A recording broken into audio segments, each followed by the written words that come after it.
Luka Doncic, nag-iwan ng salita kay Chris Dunn. NBA, pinagbawalan ang Lakers na suotin ang Black Jersey Edition. At mga natutunan sa panahong iniligtas ni Curry ang Golden State Warriors laban sa Blazers. Naramdaman ulit ng Golden State ang halaga sa laro. Ngunit bago ang lahat, kung gusto nyo ng matibay na basketball shoes, KD 15 with spike, mabibili lamang sa halagang 2,100. I-click lamang ang link sa comment section or bisitahin lamang ang tiffin.com for more high quality shoes.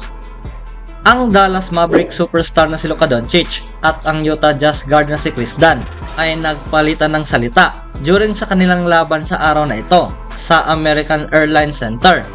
Itong si Chris Dunn ay itinuro ang kanyang daliri sa mukha nitong ni Doncic. Isang bagay na nagpapataas sa temperature sa moment na ito sa pagitan ng dalawang manlalaro.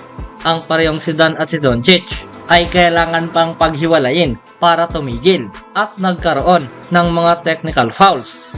Agad-agad matapos ang brief encounter, itong si Doncic ay narinig na sinabi mga kaibigan na I didn't do nothing at dito'y in-indicate ay simpleng naging frustrated lamang dahil hindi nga raw ito mapigilan.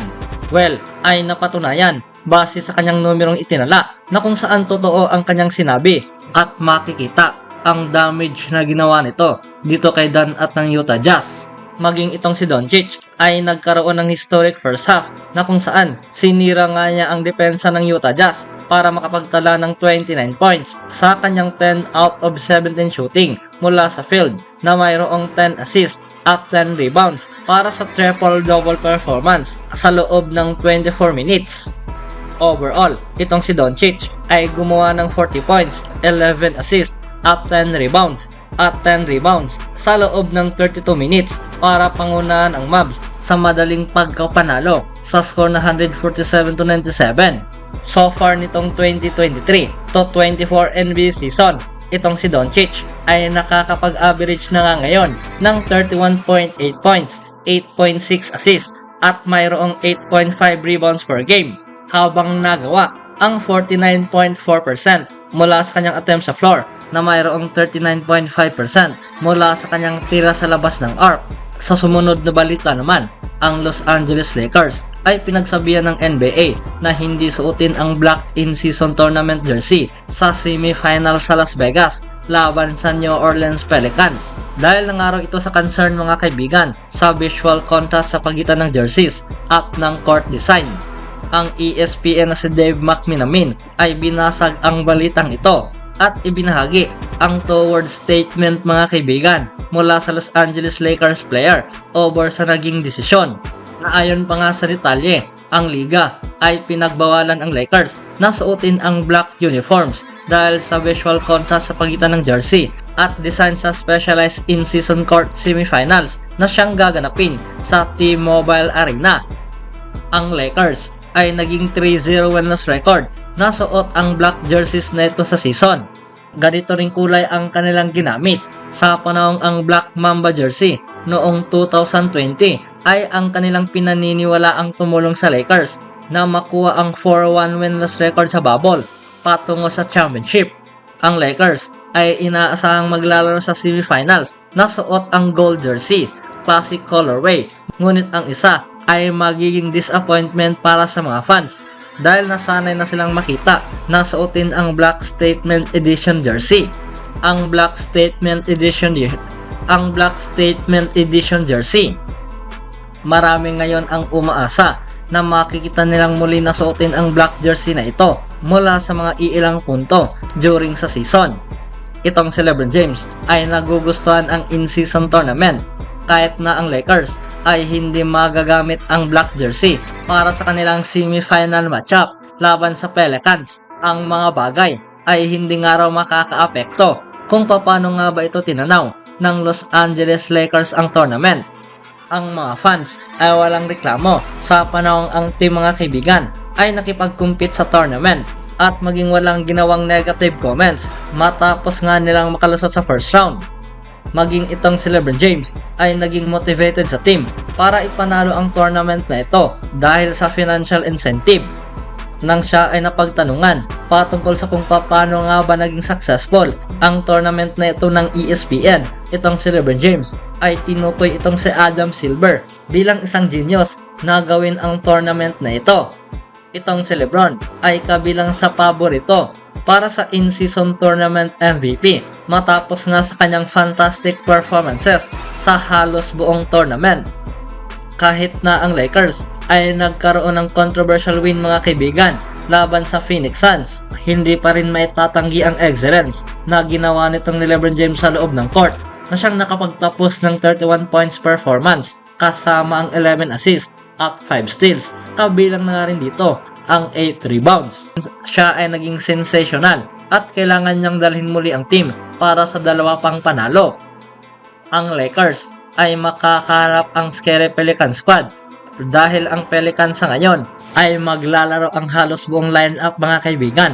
Kasama na ang core, kabilang itong si Zion Williamson, Brandon Ingram, CJ McCollum, Herb Jones at Trey Murphy III. Ang Pelicans ay galing pa sa napakahirap na grupo na kung saan pinatumbangan nila ang Denver Nuggets, Mavericks, Rockets at Clippers bago pa man nila tinalo ang Sacramento Kings sa quarterfinals. Ito ay hindi isang easy matchup para sa Los Angeles Lakers, ngunit ang Purple and Gold ay magkakaroon din ng malaking pag-asa dahil itong si Cam Reddish, Jared Vanderbilt at Rui Hachimura ay nakabalik na rin sa lineup. Sino sa tingin niyo mga kaibigan ang mananalo sa labang ito? Sa kabilang banda naman, ang mga turnovers ay ang nagdala para sa Warriors para sa kanilang masamang panimula. Nagkaroon lamang sila ng 9 assists, ngunit nagkaroon ng 10 turnovers sa first half sa laban.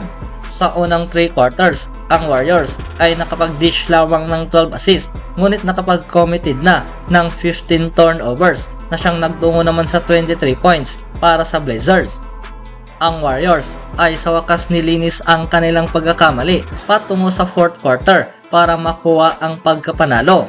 Sila ay naitalid ang 8 assists na mayroon lamang 2 turnovers at hindi na nga ito nagdala para sa puntos sa Portland Trail Blazers over sa final 12 minutes.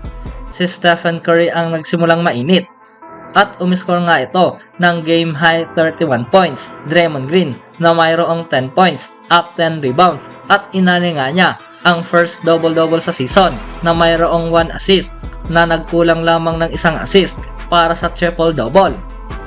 Ngunit itong si Klay Thompson at Andrew Wiggins ay labis pa rin nahihirapan na kung saan ang dalawa ay nakapag-combine lamang ng 20 points para sa kanilang 6 out of 25 shooting. Ngunit dahil sa second half nitong ni Stephen Curry mga kaibigan, ito nga ang nagligtas sa team para makuha ang panalo. Si Curry ay naging ice cold patungo sa locker room sa first half na mayroong 1 out of 8 shooting, na mayroong 1 out of 6 sa 3-point area sa first 2 quarters at bit-bit ang 9 points. Ang makakuha ng iilang tulong mula sa kanyang backcourt teammates ay hindi rin naging madali mga kaibigan dahil itong si Thompson ay na-miss ang kanyang 5 shot attempts at nabigo na makakuha ng isa mula sa kanyang 4 attempts sa 3-point area.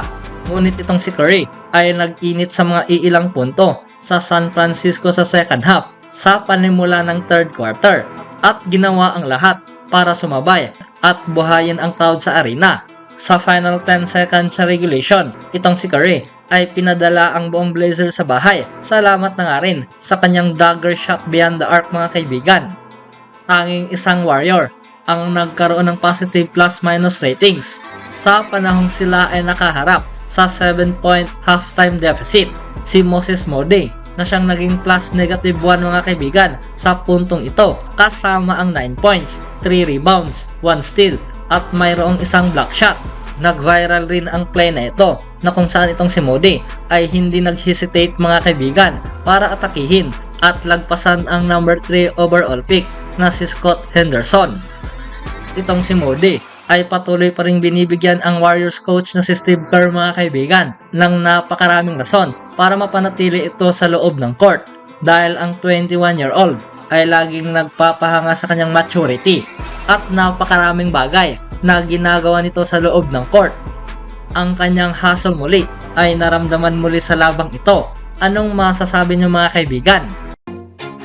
Always do it on my own, so I gotta get through it. And the only thing I know is to love what I'm doing. Never give up, never slow, till I finally prove it. Never listen to the no's, I just wanna keep moving.